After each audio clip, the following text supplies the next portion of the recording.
있었던 것 같아요. 이걸 다 보실 필요는 없어요. 이미 우리가 한번 다 봤던 거니까. 그래서 이거를 그냥 후딱 보고 넘어가겠습니다. 맨 처음에 메인 주제죠. 여기에도 이미 나왔죠. 그때 요거 보셨던 기억이 나실지 모르겠는데 제가 사실은 요 앞에를 살짝 건너뛰고 넘어갔어가지고 요 내용이 잘 익숙하진 않으실 수 있지만 이 메인 주제가 나오는 데까지에도 이미 헬라인이나 야만인이나 지혜 있는 자나 어리석은 자나 그리고 여기 내려오면 결정적으로 먼저는 유대인에게요. 그 다음에 헬라인이다. 여기서도 유대인과 헬라인의 구분을 하면서 이 유대인이 도대체 왜 먼저 구원받는 자리에 있었는가 이런 질문을 이미 살짝 던지고 넘어갑니다.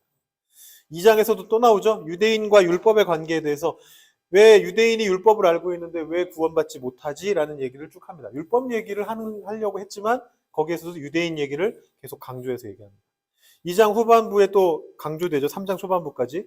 표면적 유대인이 아니고 표면적 할례가 아니다. 우리 이것도 보고 넘어갔던 말씀이고 이면적 유대인이다. 지금 계속해서 유대인이라는 개념에 대해서 계속 얘기하고 있어요.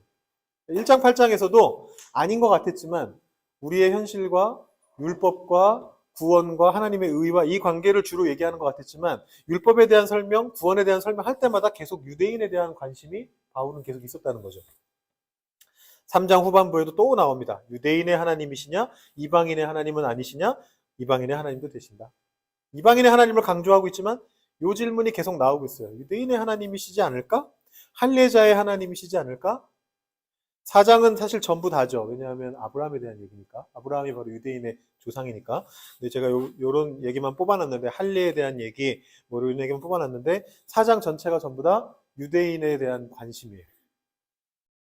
그리고 5, 6장에는 조금 간접적인 얘기만 나오고 7장으로 건너뛰어서 7장에서 이 법에 대한 얘기를 하면서 이 법 안에서 남편이 살아있는 동안에는 메인바드나 이게 유대 율법에 있는 건데 이런 개념을 얘기하면서 이것이 사실은 율법이 이러한 것이었다. 유대인들이 가지고 있었던 율법은 과거의 법이다. 이런 얘기를 하면서 또 한 번 유대인에 대한 얘기를 쭉 합니다. 그러니까 6개네요? 7개 아니었나? 6과 7이 똑같네요. 6개였네요. 네, 여기다 뭐 하나 더 집어넣으려다가 없어가지고 넘어가고 지우는 걸 깜빡했네요. 네, 그래서 여기까지다. 그럼 지금 보시면서 느낌이 좀 오셨는지 모르겠지만 1장부터 4장까지는 유대인에 대한 관심이 굉장히 많다가 5장으로 들어가면서부터 조금 줄어든 게 보이시죠? 7장에 하나 나오고. 우리가 아까 이렇게 설명을 드렸는데 1, 8장의 메인 주제가 이렇게 있다가 9장에서 크로스합니다라고 말씀드렸지만 실제로는 이런 느낌이죠. 앞부분에는 오히려 비슷하게 있었어요. 앞에서는 이 얘기하면서도 이 얘기도 하고 유대인에 대한 얘기도 하고 그러다가 5장 넘어가면서부터는 이게 더 많이 나오고 얘는 거의 안 나오고 그러다가 9장을 넘어가면서 입장이 역전됩니다. 그러니까 이 얘기가 갑자기 나오는 얘기는 아니에요. 바울의 관심이었어요. 계속된 관심이 1장에서부터 있다가 조금 수면 아래로 가라앉았다가 다시 나오면서 이제 본격적으로 얘기를 하게 됩니다. 왜냐하면 메인 주제 끝났거든요.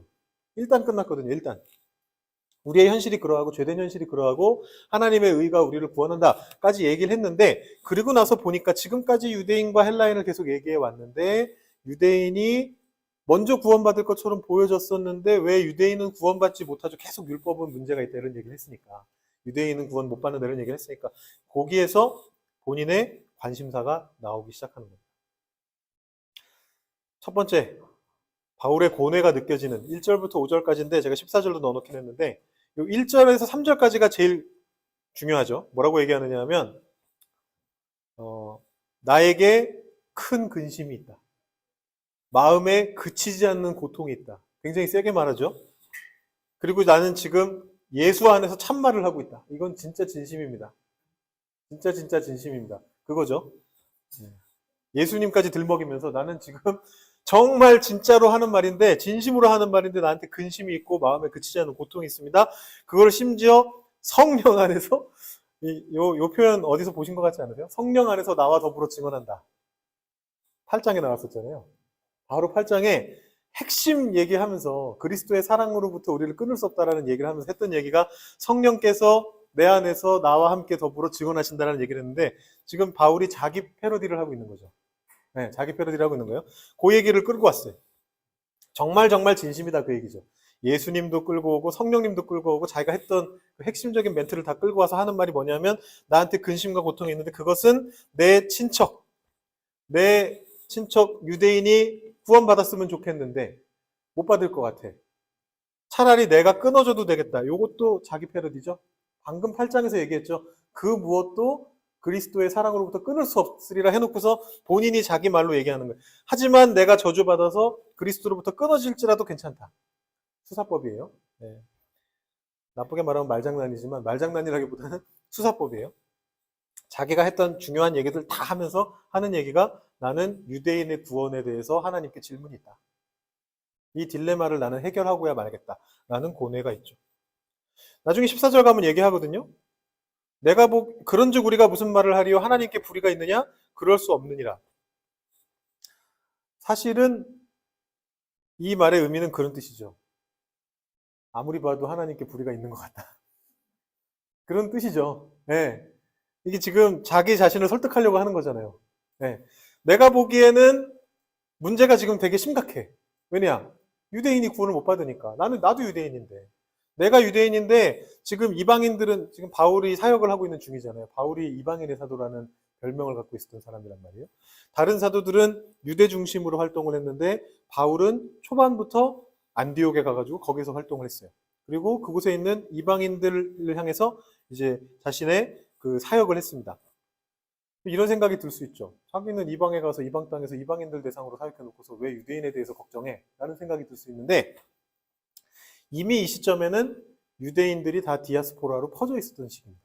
그래서 로마 제국 각지에 이미 유대교 회당이 다 있고요. 각 곳곳마다 유대인들이 있었어요. 그래서 여러분 사도행전을 읽어보시면 바울이 어느 마을을 들어가든지 간에 어느 도시를 들어가든지 간에 제일 먼저 찾는 사람은 누구냐면 유대교 회당이고 유대인이었어요. 거기에 있는 유대인들한테 먼저 말씀을 전했어요.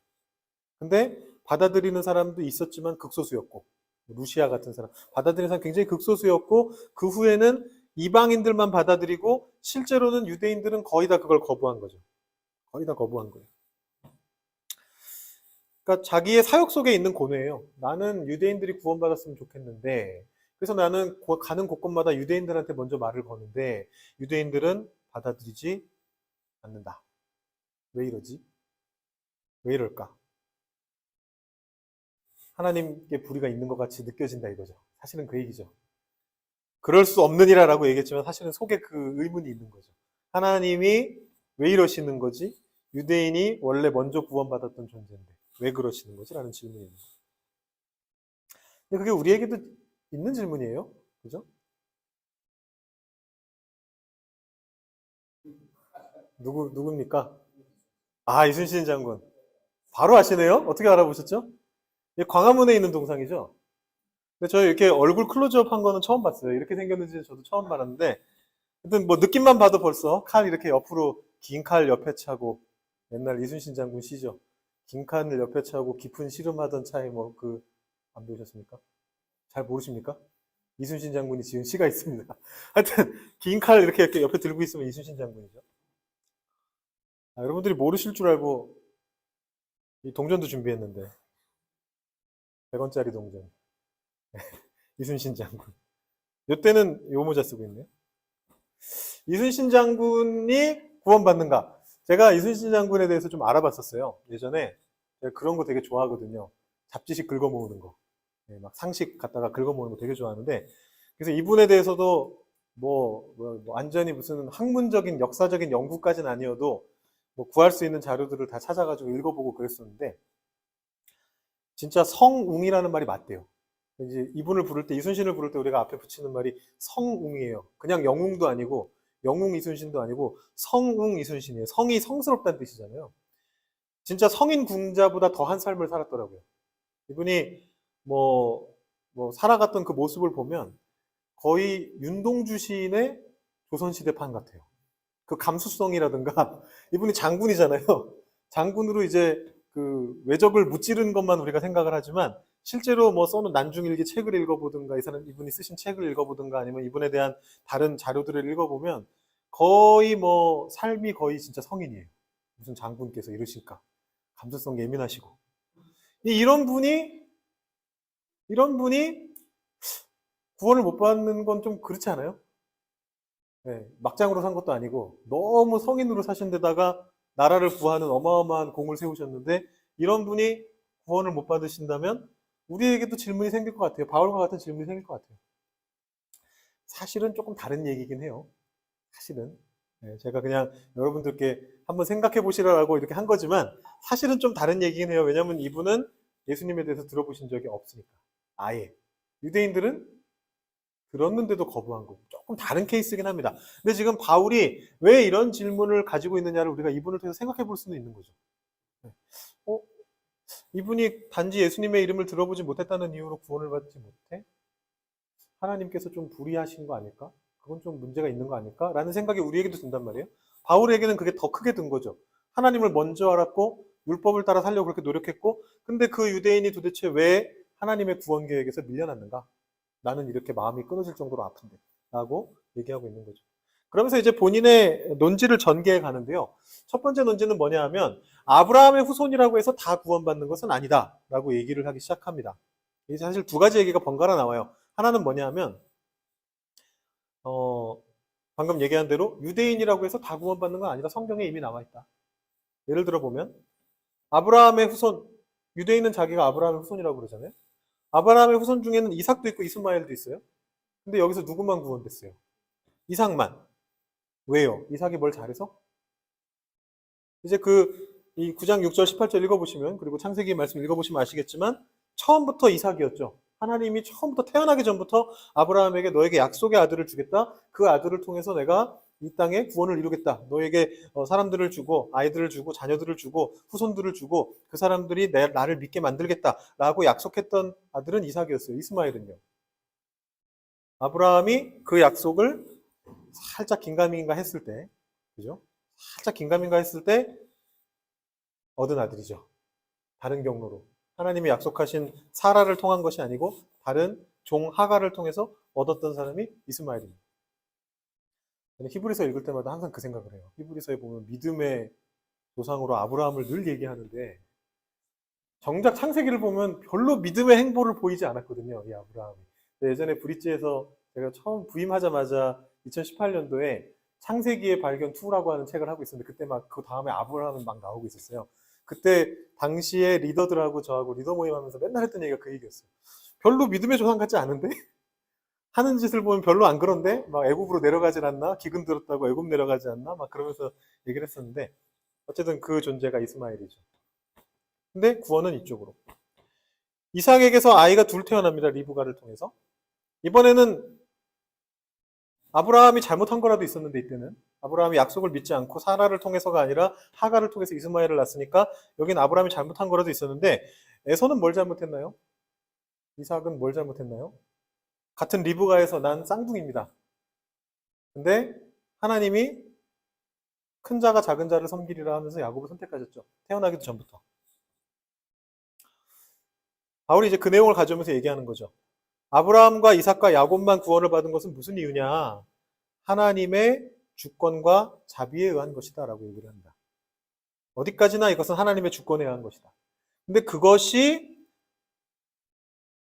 이 사람들을 배제시키는 쪽으로 생각하면 하나님 나쁜 분 이렇게 되는데 이 사람들을 하나님이 선택하셨다라는 쪽으로 생각할 때는 그건 하나님은 자비로우신 분이다라는 거예요. 왜냐하면 이 사람들이 선택받을 만한 일을 한 게 없는데 태어나기 전부터 하나님이 선택하시고 구원하시기로 작정하셨다라는 것은 하나님의 주권이자 동시에 하나님의 자비로서 일어나는 일이다라는 것이 이 9장 6절에서 18절까지의 내용입니다.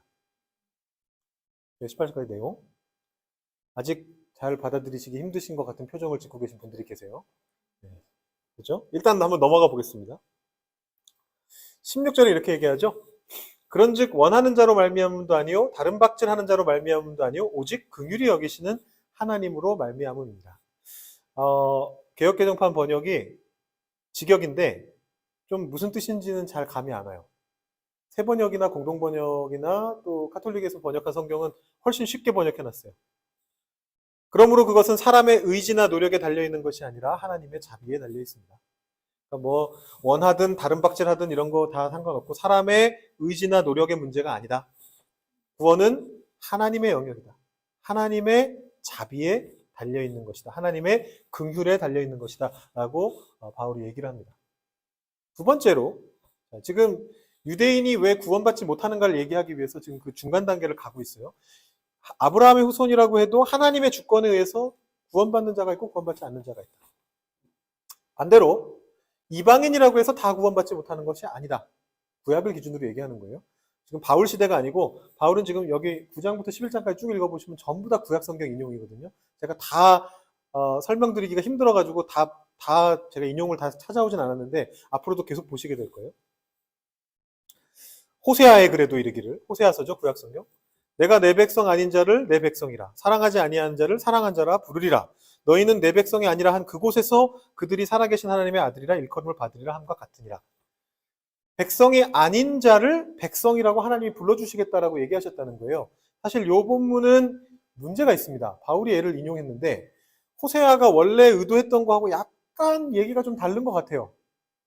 바울이 인용할 때 좀 그런 경우가 많아요. 제가 구약을 전공했기 때문에 이제 구약 인용에 대해서 되게 민감한데 상당히 민감하거든요.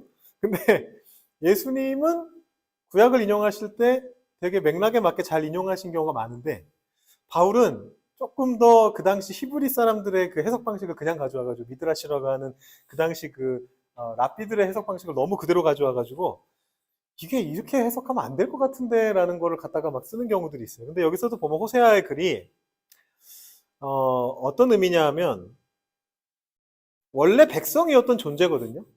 이스라엘 사람이에요. 이스라엘 사람. 근데 하나님이 호세아한테 아이를 낳게 하시잖아요. 그 고멜이라고 하는 창녀와 결혼하게 하셔가지고 아이를 낳게 해서 첫째를 로루하마라고 짓고 둘째를 로암미라고 짓게 하는데 그 둘째 이름이 로암미라는 이름이 내 백성이 아니라라는 뜻이에요. 네. 애 이름을 그렇게 지으라고 하셨어요. 하나님이. 놀랍지 않으십니까? 네, 하나님이 그렇게 지으라고 하셨어요. 로가 아니다라는 뜻이고 낫이라는 뜻이고 암미가 나의 백성이라는 뜻이에요. 내 백성이 아니다라고 지으라고 하셨습니다. 이유는 이스라엘 백성들이 하나님 말씀을 안 따르기 때문에 너희들은 더 이상 내 백성이 아니다 라고 이름을 지으라고 하신 거예요. 그 후에 하신 말씀이에요. 내가 너를 내 백성이 아니라고 했는데 나를 안 따랐기 때문에 그러나 내가 너희를 다시 구원해서 내 백성이 되게 만들어주겠다. 그때는 너희가 나를 따라 살게 될 것이다. 지금 그런 얘기를 하는 구절이에요.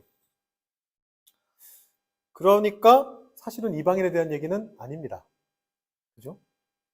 만약에 제가 바울이었다면 저라면 호세아의 글을 인용하기보다는 다른 구절을 인용했을 것 같아요. 왜냐하면 사실 구약에 이방인들이 하나님께로 돌아오게 된다는 구절 많이 있거든요. 이사야서에도 많이 나오고 시편에도 나오고 여러 군데 많이 나와요. 그래서 온 땅에서 하나님을 경외하러 올 것이다 이런 말씀들은 되게 많은데 굳이 왜 이 말씀을 했는가라는 생각을 저는 갖고는 있습니다. 근데 아마 이 표현 때문인 것 같아요. 내 백성 아닌 자를 내 백성이 되게 만들리라. 네? 네, 표현이 이해가 되게 단순하고 되게 쉽죠. 딱 이렇게 직관적으로 들어오죠. 내 백성이 아닌 자를 내 백성으로 내가 만들겠다. 하나님의 주권이죠. 아까 얘기했던 얘기가 그 얘기잖아요. 하나님이 하나님의 주권으로 선택하신다는 거예요. 그래서 이 구절을 선택한 것 같아요. 그래서 제가 좀 한번 생각해 봤어요. 이걸 어떻게 해석하면 좋을까? 백성인 듯 백성 아닌 백성 같은 백성이죠. 네. 왜 그러냐 하면 사실 바울은 구분해서 쓰고 있지 않은데 바울은 이스라엘하고 유다를 구분해서 쓰고 있지는 않지만 호세아 시절은 구분되어 있던 시절입니다. 그죠? 호세아 시절에는 이게 이제 아까 그 바울이 인용한 그 말씀의 호세아 말씀인데 거의 비슷해요. 그의 이름을 로암미라 하라. 너희는 내 백성이 아니라. 그런데 나중에는 이스라엘 백성이 수가 늘어나서 전에 너희가 내 백성이 아니라 했던 바로 그곳에서 그들을 살아계신 하나님의 아들이라고 얘기할 것이다라는 이제 그 구절이에요. 이걸 이제 바울이 인용한 건데 이게 이제 그 왕국 시대에 북이스라엘하고 남유다입니다. 유다가 더 작았고 북이스라엘이 훨씬 컸어요. 근데 그리고 이게 단순히 덩치만 해도 이쪽이 훨씬 크지만 여기가 곡창지대예요. 네, 그래서 특히나 이 고대 사회에는 음식이 많이 나오는 데가, 곡식이 많이 나오는 데가 압도적으로 생산력이 높았습니다. 그래서 인구로 따지면 거의 지금 땅 넓이로 따지면 한 2배쯤 돼 보이지만 여기 밑은 또 아예 네게브 사막이에요. 사람 못 사는 데예요. 그냥 남유다가 여기 우리 땅 그냥 이름만 해놓은 거고 사람도 안 살고 있는 그냥 빈 땅이고 여기는 곡창지대가 있고 여기는 산이고 그래서 실질적으로 북이스라엘이 남유다보다 훨씬 더 국력이 셌습니다. 거의 막 제일 셌을 때는 거의 10배 가까이 셌다라고 볼 수 있어요. 아주 압도적으로 강한 나라였어요. 여긴 되게 약한 나라고. 근데 호세아는 여기서 활동했거든요. 북이스라엘에서. 북이스라엘에서 활동하면서 이스라엘 사람들이 너무나 나쁘게 사니까 하나님 뜻대로 살지 않고 자기들 뜻대로 막 살려고 하니까 심판을 얘기하는 거죠. 너희는 내 백성이 아니다. 너희 그런 식으로 살면 내 백성이 아니다. 호세아가 예언하고 얼마 되지 않아서 실제로 북이스라엘이 멸망당합니다. 여기보다 훨씬 센 나라잖아요. 얘는 살아남아요. 남유다는 살아남고 북이스라엘만 멸망당합니다. 이유가 뭐였을까요? 아수르라고 하는 나라가 쳐들어오는데요. 아수르는 이 동네 사는 나라가 아니죠. 메소포타미아죠. 티그리스강과 유프라테스강 유역에 있었던 나라예요. 그 좀 북단에 있었던 나라인데 이 나라가 세지면서 커지면서 이제 이쪽으로 침공에 들어옵니다. 여기까지가 아수르의 세력권의 한계예요. 왜냐하면 여기서부터는 애굽이 있기 때문에. 애굽으로는 이집트로는 들어가지를 못해요. 요 동네를 아수르하고 이집트하고 서로 막 싸웠어요. 누가 여기 세력권으로 만들 것인가. 그걸 가지고 계속 싸웠는데 아까 말씀드렸듯이 여기는 사막이고 여기는 산지거든요.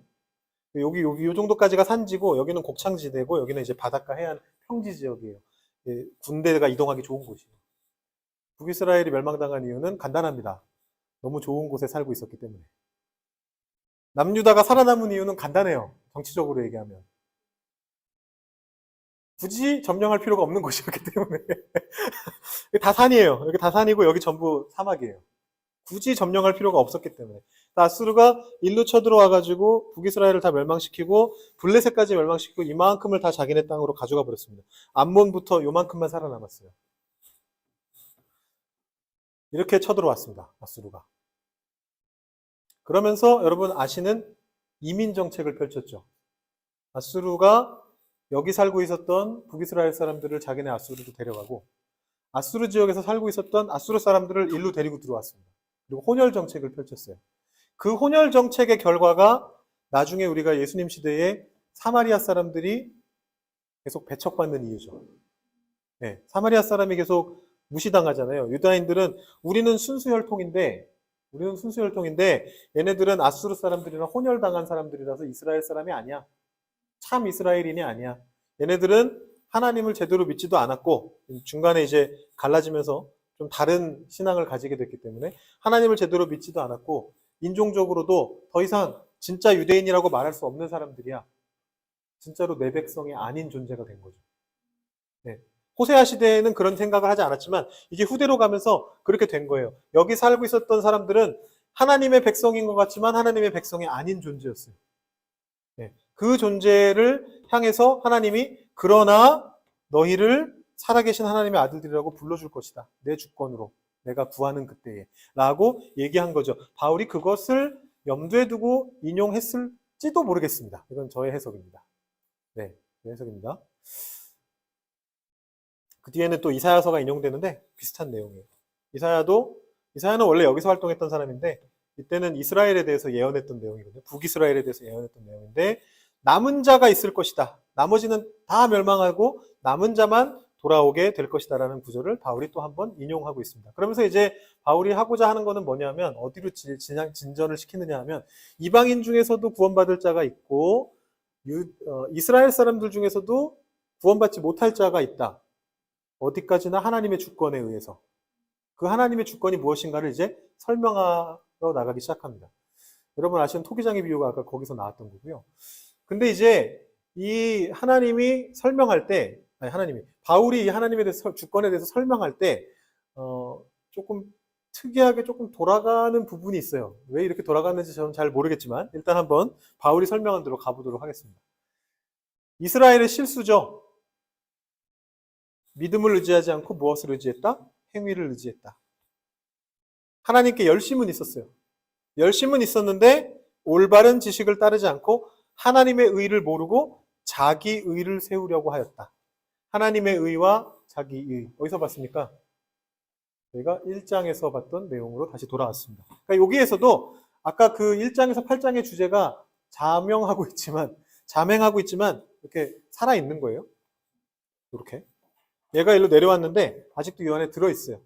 9장 이후에도 이미 이 주제가 살아 있습니다. 유대인의 구원도 하나님의 의와 관련이 있다라는 말씀을 하고 있는 장면이고요. 그 다음에 10장 5절부터 어떤 내용을 얘기하느냐 하면 유다인들이 실수했기 때문에 이스라엘인들이 실수했기 때문에 모든 사람에게로 구원이 열려지게 됐다라는 그런 이야기를 합니다. 그래서 우리가 전파하는 믿음의 말씀은 무엇이냐? 사람이 마음으로 믿어 의에 이르고 입으로 시인하여 구원에 이른다. 누구든지 차별 없이 누구든지 유다인이나 헬라인이나 주의 이름을 부르는 자는 구원을 받을 것이다. 이게 이제 하나님의 주권이죠. 이게 하나님이 어떤 선택을 하신 거냐? 주의 이름을 부르는 자는 구원받게 하시겠다. 유대인이든 이방이든 상관없이. 하나님이 지금 이 바울이 전개해 나가고 있는 논리는 뭐냐면 하나님의 선택이 처음에 구약의 때는 어떻게 느껴졌느냐 하면 유다인을 선택하고 이방인을 버리는 것처럼 느껴졌지만 우리가 구약 읽으면 그런 생각 들지 않으세요? 왜 이방인들은 저렇게 철저하게 버림받지? 이방인들은 왜 하나님의 총회에도 들어오지 못하고 이방인들은 왜 구원의 길로 오지 못하지? 이런 생각을 받으실 수가 있어요. 하나님 왜 저러셨지? 라는 생각이 들 수 있는데 하나님이 구약 시대에 이스라엘 사람들을 데리고 그것을 하신 것은 일종의 데몬스트레이션이라는 거죠. 하나님이 선택한 존재는 어떻게 되는가를 보여주기 위한 데몬스트레이션이라는 거예요. 그래서 그 하나님의 선택은 사실은 유대인을 선택하는 것이 아니고 이스라엘인을 선택하는 것이 아니고 믿을 자를 선택하고자 하는 것이었다. 라고 확장시키고 있는 거예요. 하나님의 주권은 하나님을 믿는 사람을 부르는 사람을 구원하시겠다는 것이 하나님의 주권이고 하나님의 자비다. 그것은 인종과 상관없이 유대인이든 헬라인이든 상관없이 이스라엘 사람이든 아니든 상관없이 모든 사람에게 열려있다라는 이야기를 합니다. 그것을 이제 이렇게 전개해요. 여기 이제 두 가지 율법이 나오거든요. 10장 5절에 모세가 기록하되 율법으로 말미암는 의를 행하는 사람은 그 의로 살리라.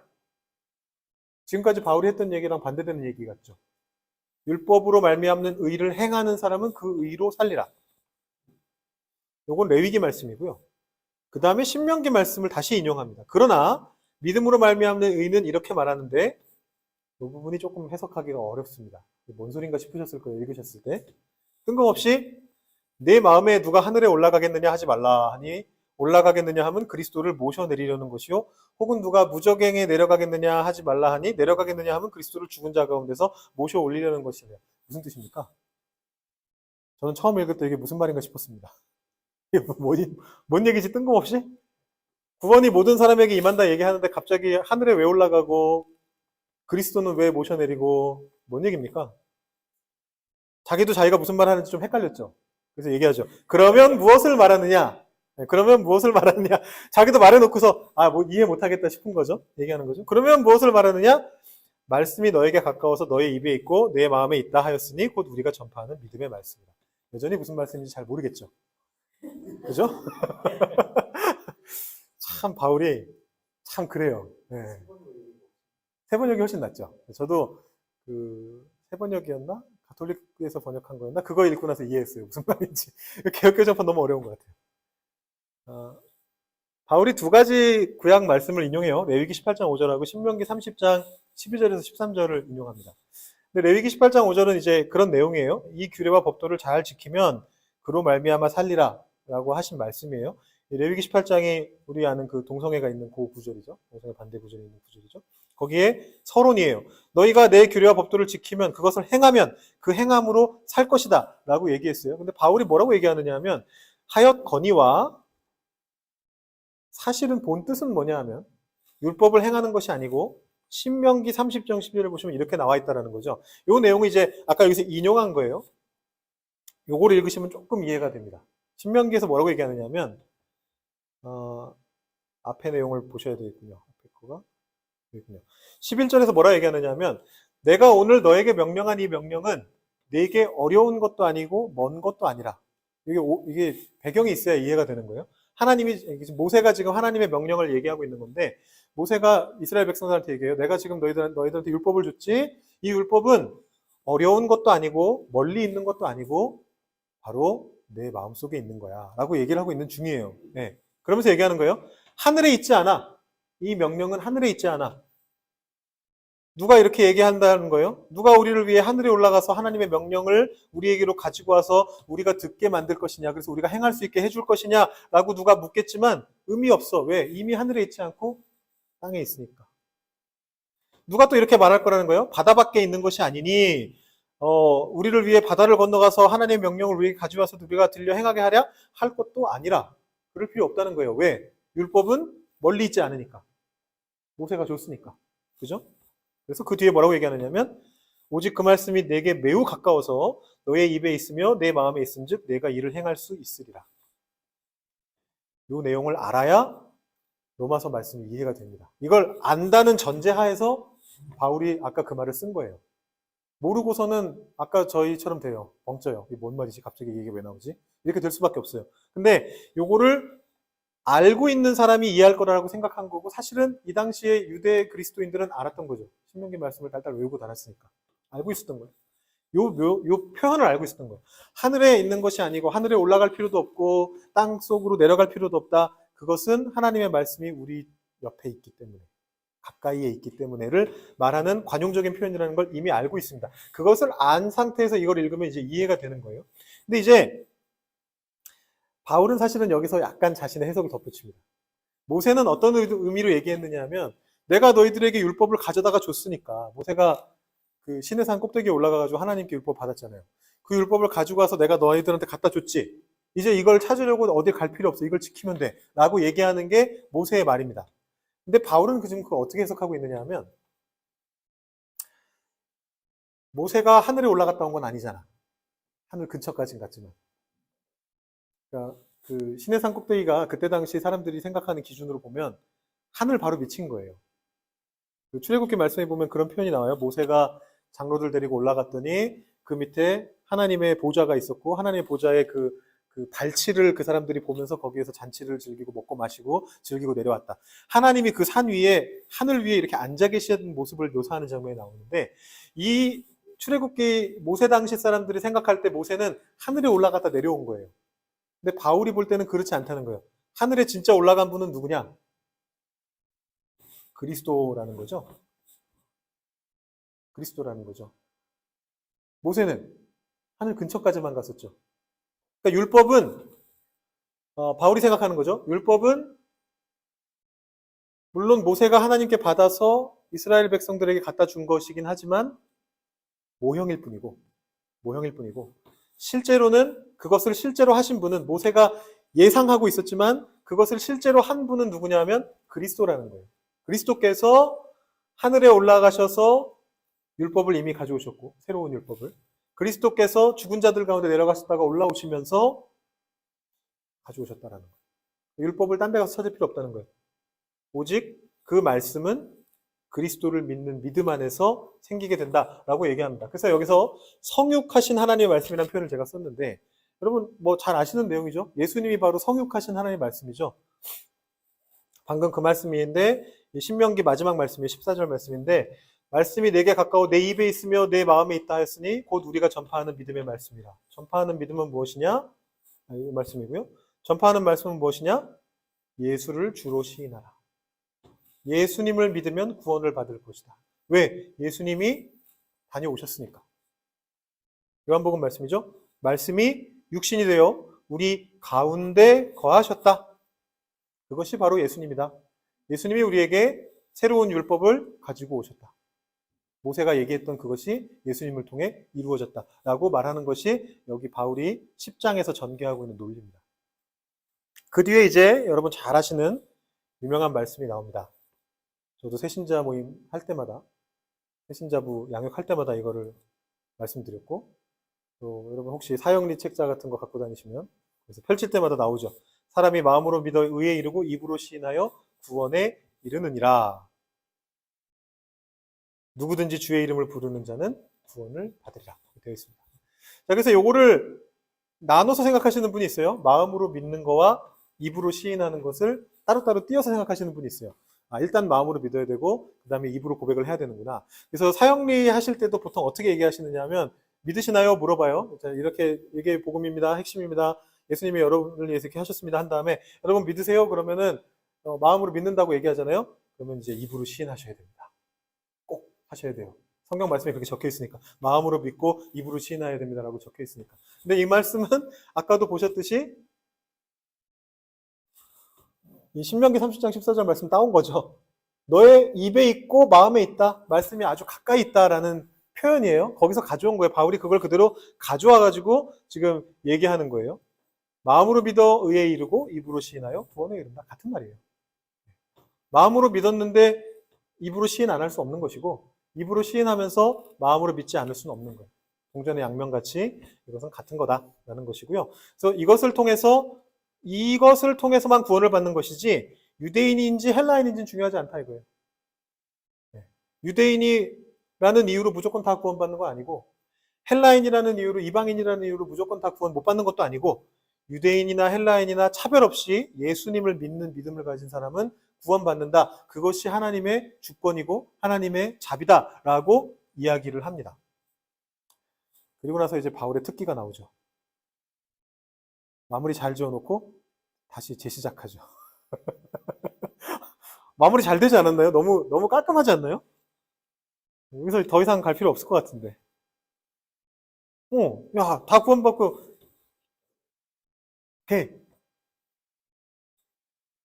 요엘서 말씀 인용입니다, 이것도. 하여튼 뭐 다 인용이에요. 누구든지 주의 이름을 부르는 자 구원받으리라 요엘서 말씀이고 성경에 이르되 누구든지 그를 믿는 자는 부끄러움을 당하지 아니하리라 이사야서 28장 말씀이고 다 성경에 나오는 구약에 나오는 말씀. 돌아갑니다. 다시 이스라엘로.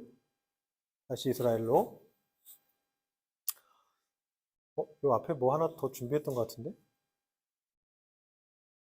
14절부터 21절도 제가 뭔가 준비한 것 같은데 페이지가 없네요. 뭐지? 뒤에 가서 혹시 나오면 다시 설명드리겠습니다. 빼먹었나? 네. 어쨌든 거기 내용도 여기랑 연결돼요. 이스라엘에 대한 얘기예요. 그 뒤에 내용도. 이스라엘로 다시 돌아갑니다. 뭐냐? 그러므로 내가 말하노니 하나님이 자기 백성을 버리셨느냐? 왜냐하면 이게 바울의 원래 질문이었거든요. 모두가 구원받는다, 하나님 믿는 모든 사람은 구원받는다는 중요한 내용이지만 지금 바울이 하고 싶은 얘기는 그래서 유대인은 어떻게 돼요? 다시 일로 돌아가는 거예요. 정말 찐으로 지금 고민하고 있는 중인 거죠. 이거에 대해서 답을 내가 찾아야겠다. 나도 이스라엘 사람인데 이러면서 얘기하죠. 이스라엘 중에도 남은 자가 있다. 바울도 이스라엘 사람 중에 믿는 사람이잖아요. 이스라엘 사람들 중에서도 믿는 사람이 있다는 거죠. 그리고 나서 뭐라고 얘기하느냐 하면 또 다른 남은 자들은 우둔하여졌다. 택하심을 입은 자들은 얻었는데 남은 자들은 우둔하여졌다.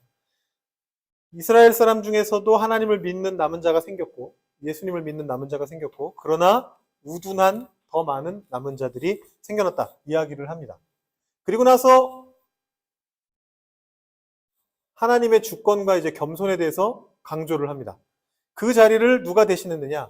이스라엘의 남은 자 중에 예수님을 믿은 사람들이 조금 소수가 있고 그렇지 않고 예수님을 믿지 않은 다수가 있는데 그들은 꺾였죠.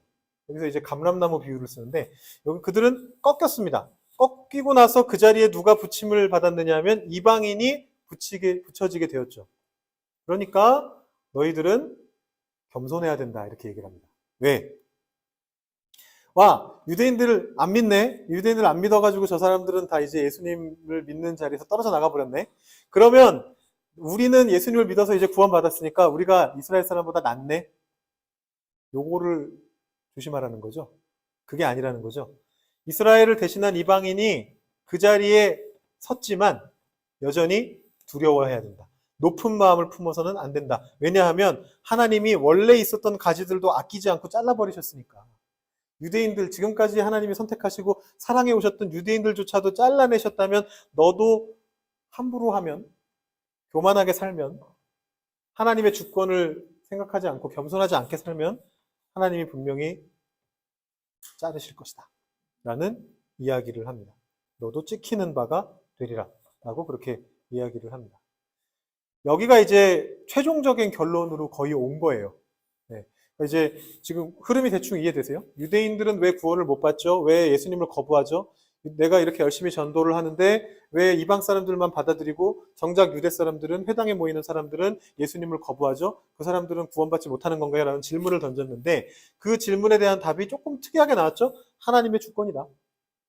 하나님의 주권이다. 왜냐하면 이스라엘 사람 중에서도 구원받는 사람이 있고 구원받지 못하는 사람이 있고 이방인 중에서도 구원받는 사람이 있고 구원받지 못하는 사람이 있고 그것은 어디까지나 하나님의 주권으로 예수님을 믿는 사람을 구원하시기로 하나님이 결정하신 것이기 때문에 너희들도 그 믿음 안에서 구원받고 겸손해야 된다. 라는 결론으로 여기까지 온 거예요.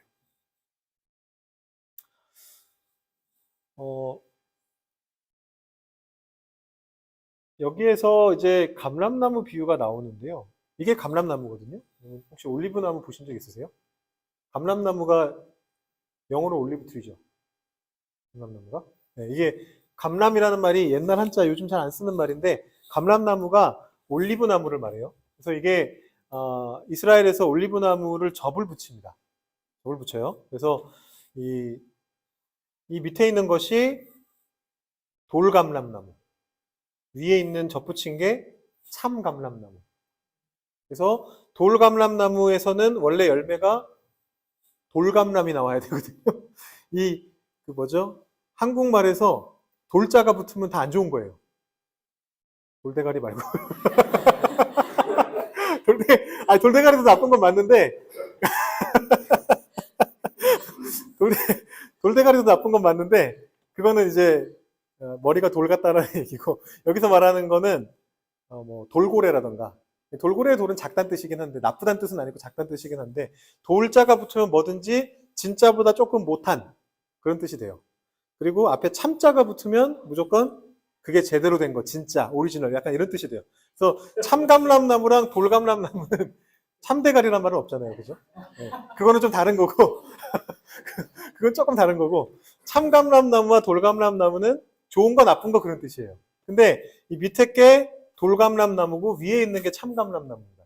그래야 이 돌감람나무에서 원래는 돌감람 열매만 나오는데, 안 좋은 올리브만 나오는데, 이 위에 진짜 올리브나무가 붙으면 좋은 올리브가 열린다는 거예요. 근데 여러분 혹시 로마서 11장을 열심히 읽어보셨다면 제가 지금 설명한 거에 뭔가 이상하다는 느낌을 받으셨을 거예요. 왜냐하면 바울은 거꾸로 말했거든요. 네, 바울은 참감람나무 뿌리에 돌감람나무 가지가 붙었다. 너희 이방인은 돌감람나무 같은 존재였는데, 안 좋은 존재였는데, 구약시대에는 버림받았었으니까 안 좋은 존재였는데 하나님이 너희를 참감람나무 뿌리에다가 접을 붙이셨다. 그래서 여기서 진액을 받아서 너희가 좋은 나무가 됐어 라고 얘기를 합니다. 그래서 이게 여러분들은 잘 모르실 수 있지만 소위 말하는 좀 신학을 하시는 분들, 관심 있으신 분들에게 있어서는 큰 전쟁터입니다. 바울은 도대체 왜 그랬는가. 네, 그래서 제가 그냥 잠깐 넣어봤어요. 별로 중요하진 않은데 잠깐 넣어봤습니다. 바울이 틀렸다라는 의견이 거의 대세입니다. 네. 어떻게든 바울이 틀리지 않았다고 말하기 위해서 많은 설명을 덧붙여요. 예를 들면 바울 시대에는 이렇게 접붙이는 경우도 있었다. 네, 이렇게 접붙이는 경우도 있었다. 근데 일단 과학적으로는 말이 안 되거든요. 원예학적으로 볼 때는 이 가지에서 원래 생기는 열매가 생기는 거예요. 네, 접을 붙이면 어떤 식으로 접을 붙이든지 간에 뿌리랑 관련이 있게 뭐가 나오는 게 아니고 어디에다 어떻게 접을 붙이든 간에 항상 가지에 있는 게 나오게 돼 있어요. 그래서 모든 접 붙이는 경우는 나쁜 뿌리에다가 좋은 가지를 붙여요. 그래야 좋은 열매가 생기니까. 항상. 지금까지 인류의 역사 속에서 반대인 경우는 없었어요. 이거 왜냐하면 과학적인 거기 때문에. 이 가지에서 나오려면 원래 여기 유전자가 있는 그게 나오게 돼 있어요. 무조건. 근데 그래도 어떻게든 바울이 안 틀렸다라고 말하고 싶으니까 이제 갖다 붙이는 거예요. 무슨 증거가 있지 않아요. 갖다 붙이는 거예요. 바울 시대에는 반대로 하는 경우도 있었어. 증거는 없어요. 대신에 반대 증거는 있어요. 바울부터 한 100여 년 정도 지난 후에 오리겐이라고 하는 유명한 교부가 있거든요. 우리 기독교의 신학의 틀을 만든 사람인데 그 오리겐이 이미 이 부분에 대해서 이상하다라고 이미 적어놓은 글이 있어요. 네. 거의 한 100년, 150년, 200년 정도에 쓰여진 책인데 거기에서 이미 바울이 틀린 것 같은데 이거 말이 안 되는데 라고 써놓은 글이 있어요. 그러니까 그 당시에도 이렇게 하는 경우는 없었던 거예요. 그래서 지금 많은 분들은 바울이 틀렸다라고 생각합니다. 틀린 이유가 있습니다. 바울은 농촌 출신이 아니에요. 예수님이 농사에 관련된 비유를 많이 드셨거든요. 예수님은 농촌 출신이세요. 예수님의 비유에서는 과학적으로나 상식적으로 틀린 게 발견되지가 않습니다. 신기하죠? 예수님이 하나님의 아들이셔서 그런지 농촌 출신이셔서 그런지 잘 모르겠지만 어쨌든 틀린 게 없어요. 예수님은. 역시.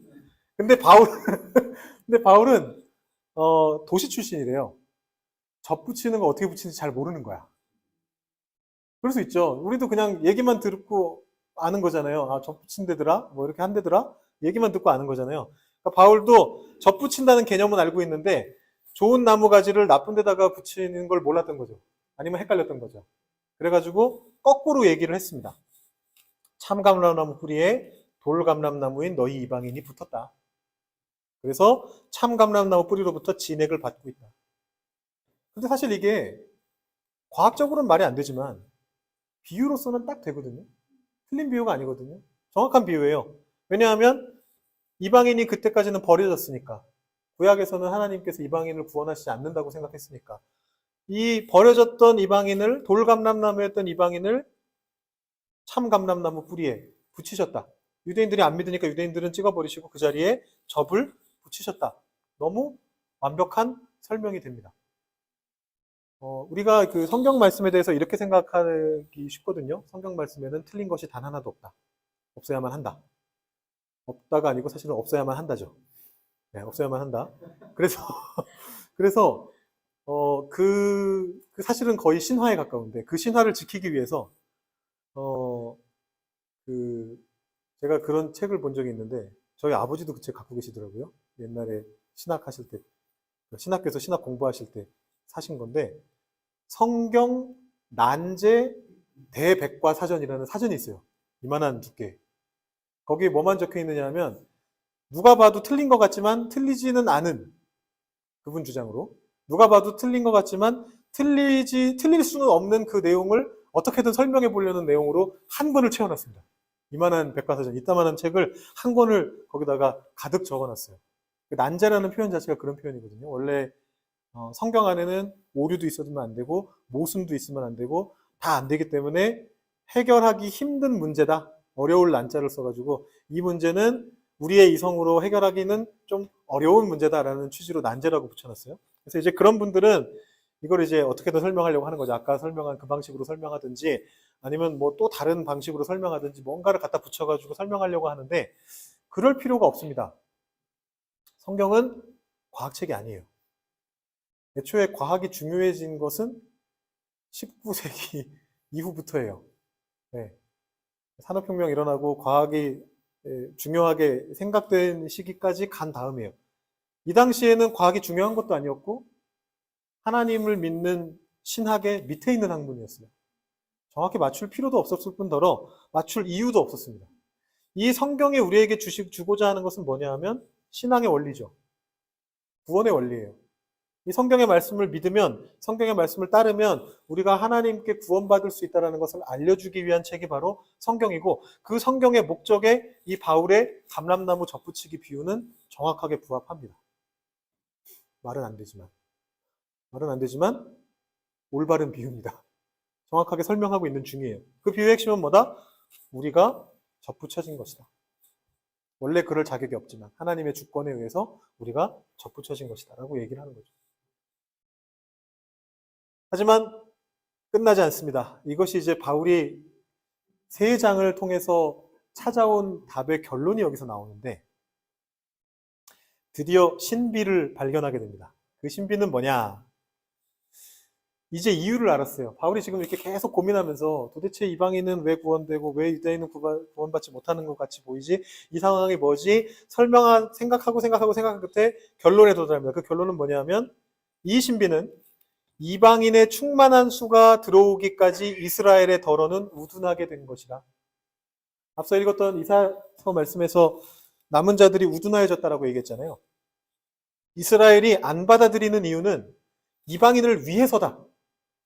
입장이 역전됐습니다. 이해되세요? 무슨 말인지? 지금까지는 유대인들이 거부해서 이방인들한테로 나아갔는데 그래서 이방인들이 들어오고 있어. 요거 사이에 상관관계를 이해하지 못했는데 바울이 이제 이해하는 거예요.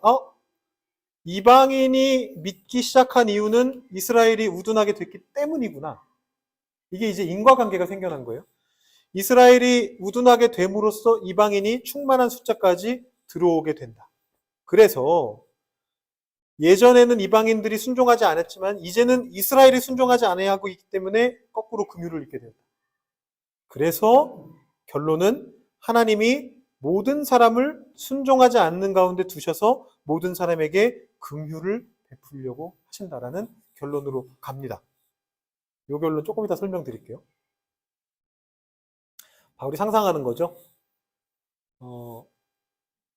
온 이스라엘이 구원을 받으리라 기록이 되어 있는데 어떻게 기록되어 있느냐 하면 이게 이제 이사야서 59장 말씀인데 구원자가 시온에서 오사 야곱에게서 경건하지 않은 것을 돌이키실 것이다. 그들의 죄를 없이 할 것이고 그들에게 이루어질 언약이 있을 것이다. 그 얘기 이제 여기 쭉 나오는 얘기인데 이스라엘 사람들이 하나님께로부터 버려져서 포로로 끌려갔다가 그들이 다시 돌아오게 될 거라는 이사야서의 약속의 말씀이에요. 하나님이 그들을 다시 세우실 것이다. 그 말씀을 바울이 가져옵니다. 그래, 이 이스라엘 사람들이 하나님을 버렸지만 예수님을 믿지 않지만 그럼에도 불구하고 이 사람들이 분명히 다시 돌아오게 될 거야. 왜? 온 이스라엘이 구원을 받을 거라고 하나님 말씀하셨으니까. 심지어 여기서 이제 잘 보시면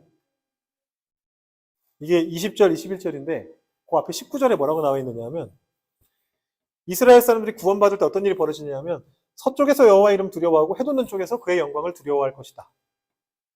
이방인들도 구원을 받게 된다는 거예요. 연결되어 있는 거예요.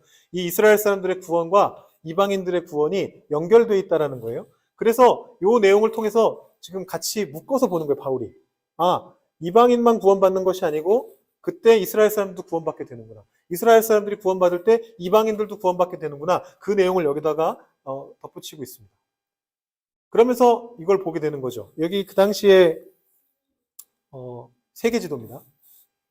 세계지도. 이렇게 말하면 오리엔탈리즘이라고 할 수도 있지만 오리엔탈리즘이라고 할 수도 있지만 실질적으로 그 당시의 세계지도예요. 그 당시에 요 동네를 살고 있었던 사람에게 있어서 여기가 세계예요. 그죠? 예. 왜냐하면 이 사람들은 중국을 몰랐으니까. 중국을 몰랐고 한국을 몰랐고 고구려를 몰랐고 네. 북아메리카 원주민을 몰랐으니까 이 사람들에게 있어서는 사실상 세계입니다. 나머지는 이제 야만인들이 살고 있죠. 이쪽에도 야만인, 이 아래도 야만인. 뭐 굳이 따지자면 이제 이쪽에 근처에 메소포타미아가 있고 인도 정도까지 이 사람들이 아마 머릿속에 넣고 있었을 거예요. 실질적인 그 당시의 세계인데 그 세계에 이스라엘은 어디에 있느냐 하면 요 구석탱이에 있습니다. 그죠? 구석에 있습니다. 로마의 수도는 여기죠. 로마 제국에서 이스라엘은 구석에 있습니다. 그런데 이스라엘 사람들이 안 믿었죠? 박해했죠? 박해하니까 이제 어떻게 해야 돼요? 도망가야죠. 박해받으면 도망가는 거죠? 도망을 갔습니다. 그래서 위로 올라간 사람들은 안디옥이라는 곳에 갔고, 여러분 잘 아시는 안디옥입니다. 여기가 바로 바울의 근거지죠. 여기서 바울을 세웠어요. 그 다음에 또 하나 중요한 근거지가 알렉산드리아입니다. 이집트에. 이 두 지역이 이후로도 몇백 년 동안 기독교의 기본 틀이 돼요. 알렉산드리아에서 거기 알렉산드리아의 주교, 알렉산드리아의 그 다음 주교, 이 사람들이 계속해서 중요한 신학들을 이야기하면서 기독교 교리를 세워나가고 안디옥도 마찬가지입니다. 이 두 군데가 아주 기독교의 핵심 기지가 됩니다. 그리고 일부는 이쪽으로도 갔죠. 기록이 남아있지 않아서 확실하게 모르는데 그 예수님의 제자들 중에 일부는 이쪽으로 갔다라는 얘기들이 있어요. 전에 내려오는 얘기들. 그래서 심지어 인도까지 갔다는 얘기가 있어요. 대마 쪽으로 사우디아라비아 쪽 거쳐가지고 인도 근처까지 갔다라는 얘기가 있어요. 이분들은 이제 성경에는 기록이 없으니까 일단 이 정도로 보고 여기에서 이제 어떻게 됐죠? 또 퍼져나갔죠. 또 퍼져나갔죠. 알렉산드리아를 축으로 이집트 지역, 아프리카 쪽 쭉 퍼져나갔죠. 안디옥을 축으로 위로 올라가고 옆으로 가고 갑바도기아로 가고 갈라디아로 가고 다시 에베소까지. 그리고 여러분 잘 아시는 유명한 환상이 생기죠. 마게도냐 사람이 우리에게로 넘어와라. 이 동네 소아시아에서 막 열심히 선교하려고 했는데 잘 안 되는 바울한테 우리에게로 넘어오시오. 넘어갔죠. 고린도 아테네까지 내려갔죠. 빌립보 뭐 이런 동네를 다 거쳐가지고 고린도 아테네까지 내려갔죠. 그리고 나서 다시 바울이 예루살렘까지 잡혀갔다가 로마로 결국 가게 되죠. 여기까지가 사도행전에 나오는 얘기죠. 그리고 나서 계속해서 퍼져나갔습니다. 결국은 온 세상이 그때 당시의 기준으로 온 세상이 예수님을 믿게 됐습니다. 불과 몇백 년 사이에. 여기까지 간 거는 거의 한 100년 만에 간 거고요. 100년도 안 돼서 갔나? 100년 만에 간 거고 1세기에 이미 여기까지 복음은 다 전파된 거고 그 사람들이 다 하나님을 믿는 쪽으로 돌아서게 된 거는 한 4세기 정도죠. 콘스탄티노플 황제가 로마의 국교로 기독교를 만들면서 그렇게 됩니다. 그러니까 이게 만약에 생각을 해보시면 만약에 이스라엘 사람들이 처음부터 예수님을 너무 잘 믿었으면 어떤 일이 벌어졌을까요? 자기들끼리 열심히 믿었겠죠. 왜냐하면 구약에서도 그랬으니까. 구약 때도 그랬어요. 우리들끼리 똥똥 뭉쳐가지고 우리만 하나님의 선택받은 백성이야. 우리가 하나님 잘 믿어. 우리를 따르지 않으면 안 돼. 사실은 제가 아까 구약에서도 이방 사람들도 구원받을 거라는 메시지가 있다 그랬잖아요. 그게 이제 특정 시기에 주로 있었는데 사실은 똘똘 뭉쳐 있을 때도 이방 사람들도 들어올 수 있는 방법은 있었습니다. 뭐였냐 하면 철저하게 유대인이 되는 거예요. 할례 받고 실제로 할례 받고 자기의 모든 것을 유대화 시키는 거예요. 나는 유대인이야. 나는 하나님을 믿는 사람이고 그렇게 해도 그 이방인의 뜰까지밖에 못 들어갔어요. 성전에 제일 깊은 곳으로 못 들어가고 그 근처까지밖에 못 들어갔어요. 근데 예루살렘 사람들이 이스라엘 사람들이 예수님을 거부했죠. 하는 수 없이 사람들이 흩어졌습니다.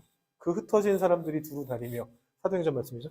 흩어진 사람들이 두루 다니며 복음을 전파해가지고 결국은 이런 일이 벌어지게 되죠. 기독교가 세계 종교가 되는 일이 벌어졌습니다. 아비오까지. 바울이 지금 이 최전선에 있으면서 그걸 보고 있는 거죠. 바울이 지금 그걸 보고 있는 거예요. 이스라엘 사람들이 우둔하게 된 이유는 이방인이 충만한 수가 구원받을 때까지구나. 그것을 위해서구나. 그것이 목적이었구나. 라는 것을 깨닫게 되는 것입니다. 그것이 바울이 깨달은 역설이죠. 그러니까 이 사람들은 끝까지 넘어져 있지는 않을 거라는 거예요. 이 사람들이 넘어짐으로써 구원이 이방인에게 이르렀다. 그 결과 이스라엘은 시기를 하게 될 것이다. 네. 이미 이때쯤부터 유대인과 그리스도교가 약간 역전되기 시작하거든요. 그 전까지는 유대교를 믿는 유대인이 더 많았는데 이제 이 시점부터는 바울 후반부부터 바울이 워낙 열심히 사역을 했기 때문에 바울 후반부부터 그 뒤로는 그리스도인의 숫자가 더 늘어났어요. 유대계도 있고 이방인들도 있고 그 사람들 다 합치면 이제 보통의 유대인들보다 늘어났어요. 그럼 이제 이스라엘 사람들이 그걸 보면서 쟤네 뭐지? 우리한테서 나간 애들이 왜 우리보다 더 잘 되지? 쟤네가 뭔 생각을 하고 있는 거지? 뭐 이제 그런 생각이 들게 될 거라는 거죠. 그럼으로써 결국은 그들도 돌아오게 될 것이다. 이거 아까 봤던 내용이죠. 다시 돌아오게 될 것이다라는 그 역설을 깨닫습니다. 동전이 왜 또 나올까요? 동전이 왜 또 나올까요? 동전의 양면과 같다라는 얘기를 하려고 동전을 또 집어넣습니다. 오늘 주석에서 본 건데 이게 그런 개념이라는 거예요. 그러니까 구약 시대에는 유대인들이 구원을 받는 걸로 보였고 신약 시대에는 이방인들이 구원을 받는 걸로 보였고 반대로 구약 시대에는 이방인들이 버려지는 것처럼 보였고 신약 시대에는 유대인들이 버려지는 것처럼 보이지만 사실은 그 안에는 하나님께서 모두를 구원하시기 위한 하나님의 뜻이 그 안에 숨어져 있다.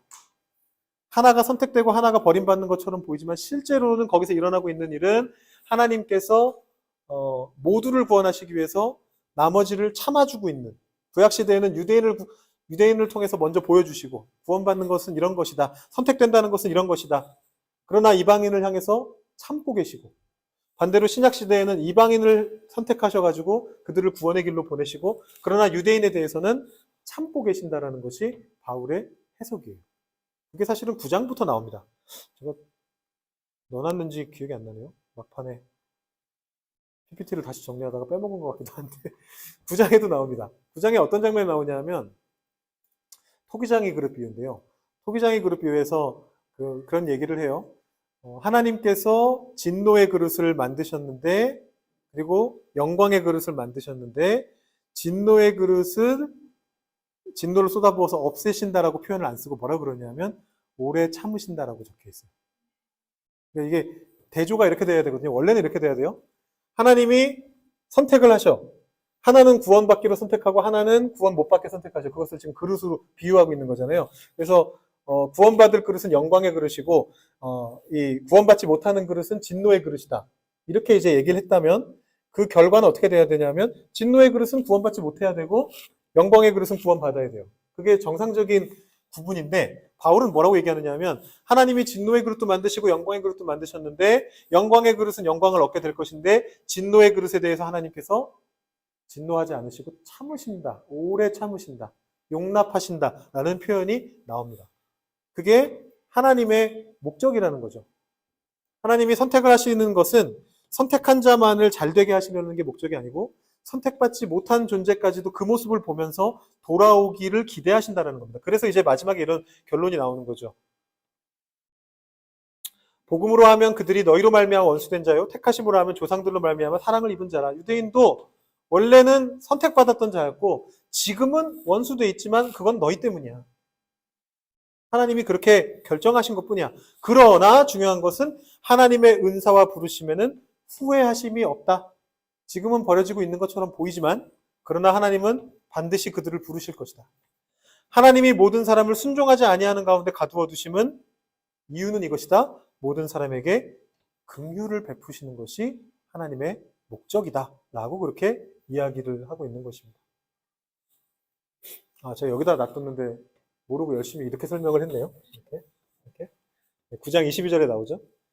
멸하기로 준비된 진노의 그릇을 오래 참으심으로 관용하신다. 멸하신다가 아니고 그런 이야기입니다.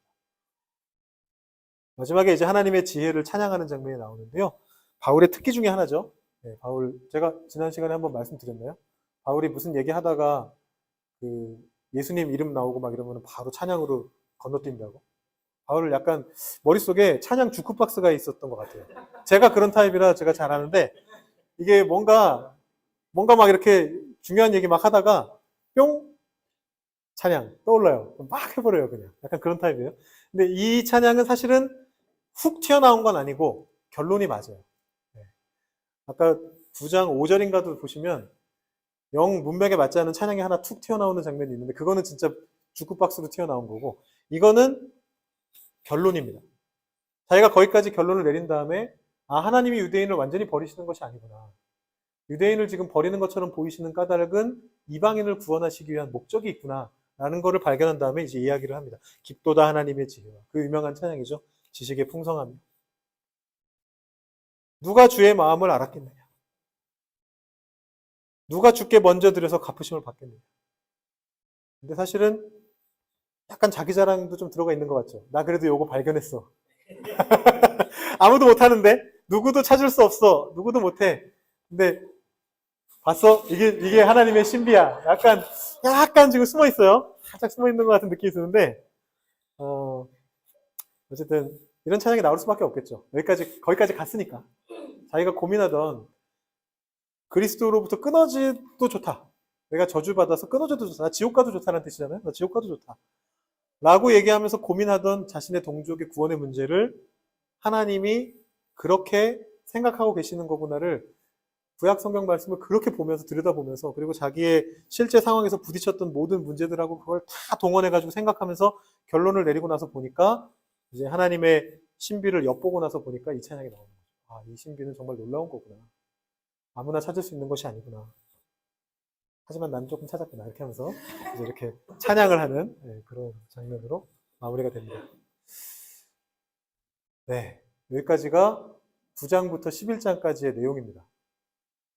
딜레마가 해결되셨습니까? 조금이면 돼요. 조금 해결되면 돼요. 조금. 다음 시간에는 우리 역설의 윤리를 보게 되는데요. 이 지금 9장에서 11장 사이에서 나왔던 이 역설의 개념이 신비의 개념이 윤리에 적용됩니다. 연결이 돼요.